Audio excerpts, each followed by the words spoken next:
I bought that thing to put on there, but I didn't yet.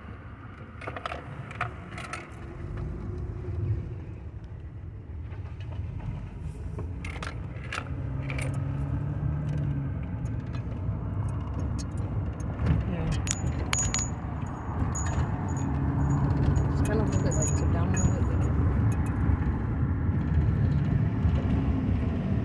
bit. So this is homelessness in Sacramento. This is one of our locations. We keep getting complaints coming out here, so I'm coming out and I'm checking on folks.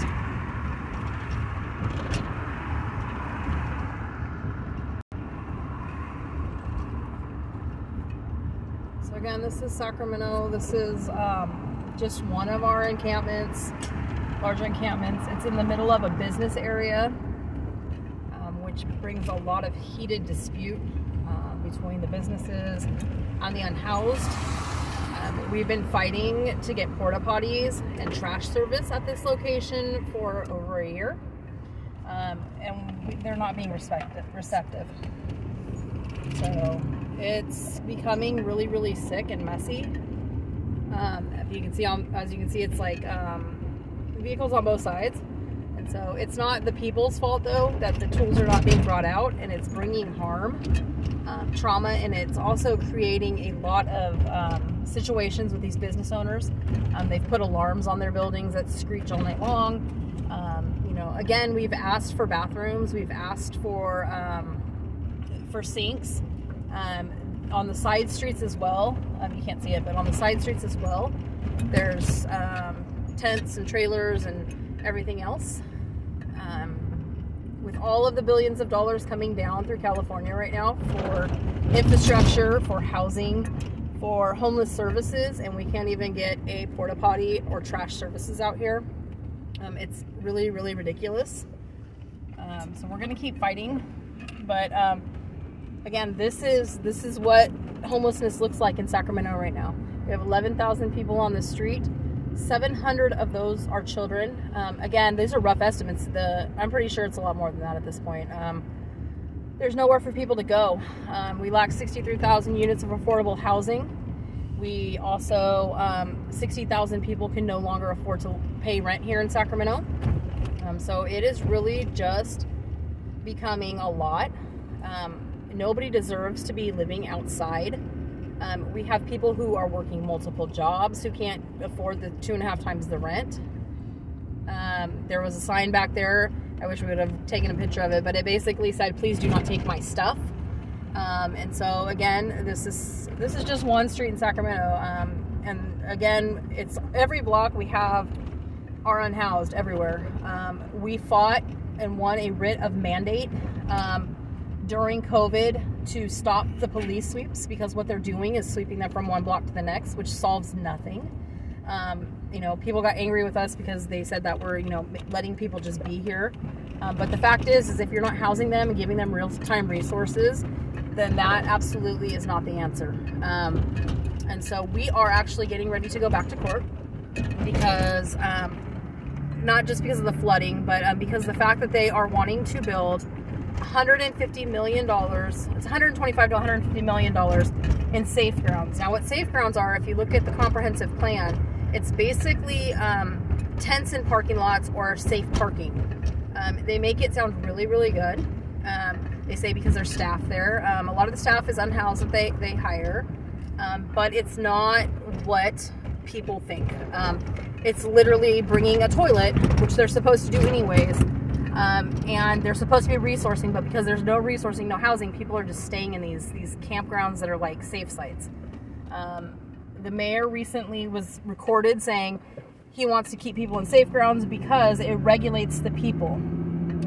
Katie Valenzuela and the mayor both have been going to meetings, and the meetings with the businesses, they are saying we're here with code enforcement, law enforcement, the fire department, and Department of Community Response, which is head up by a somebody who was a lieutenant social worker for the police department. The reason that DCR is there is because we asked that homelessness not be a policing issue, because it shouldn't be.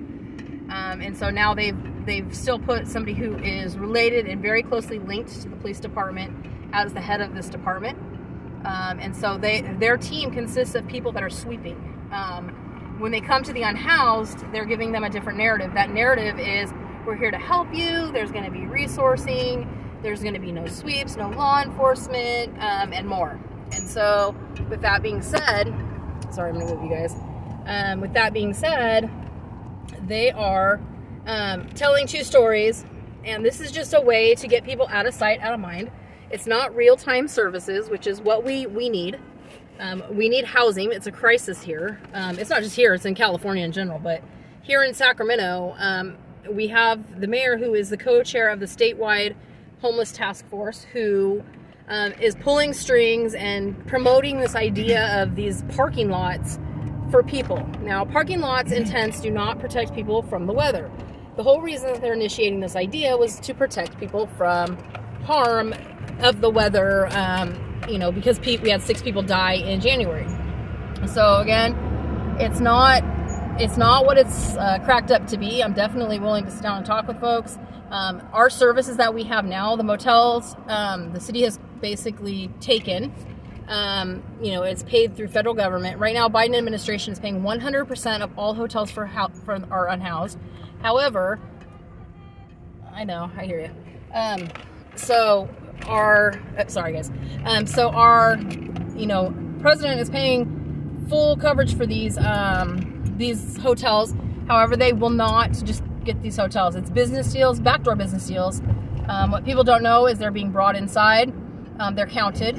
And then when they don't like them, or they just don't want to deal with them anymore, they're kicking them out. They're not kicking them out to housing. They're not kicking them out to services, mental health services. They're kicking them back on the street.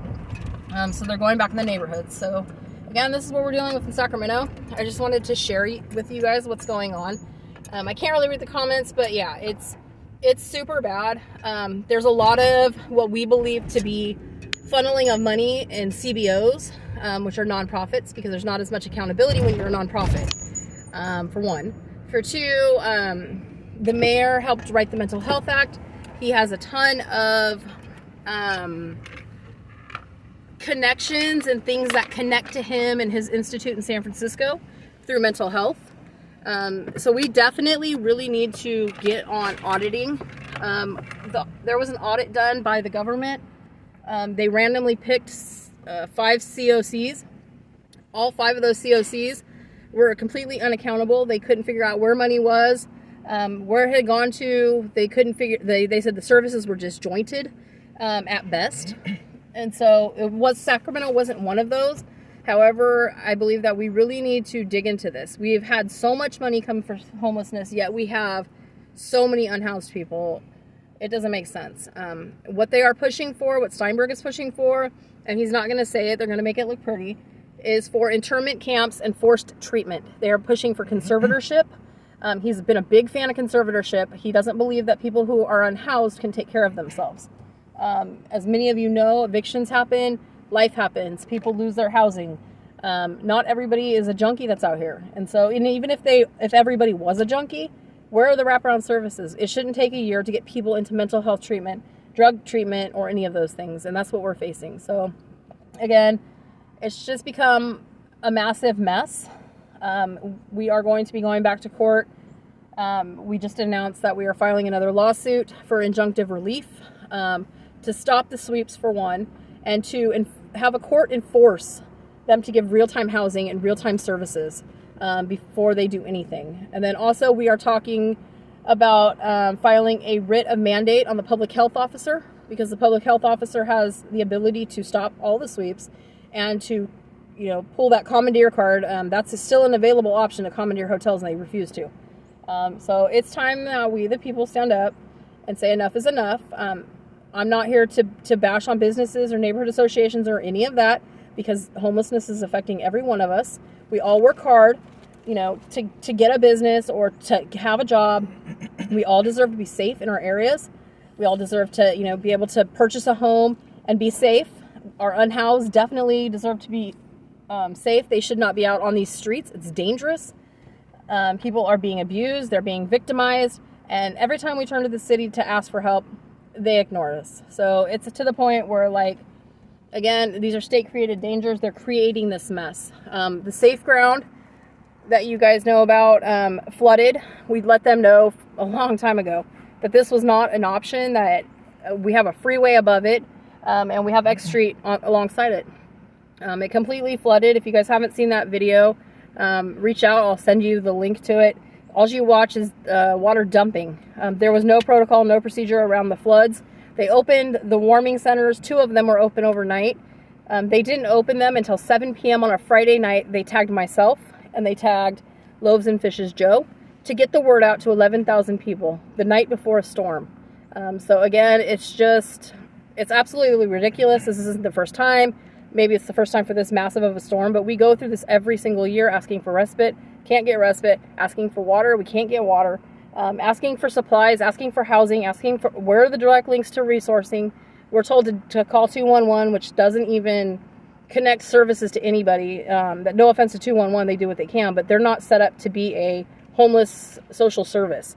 They are set up to give out a few resources here and there. So again, just frustrated. Just wanted to share one street in Sacramento, one area. And so there's just so many areas like this. We're so many unhoused folks here, and it's not right. And so I think that, if the community continues to stand up, see things for what they really are, don't just take the word of the council. A lot of us supported Katie Valenzuela when she first got into office. I can honestly say that I don't trust her anymore. We have had our voices tokenized. We've had our unhoused voices tokenized. They bring us into meetings to make it look like there's a voice. However, once those voices have been used, they disregard us. And so we're not going to tolerate that anymore. And so again, in the next week or so, you should see press releases from us for the lawsuits. So we'll talk to you guys soon. I appreciate all y'all.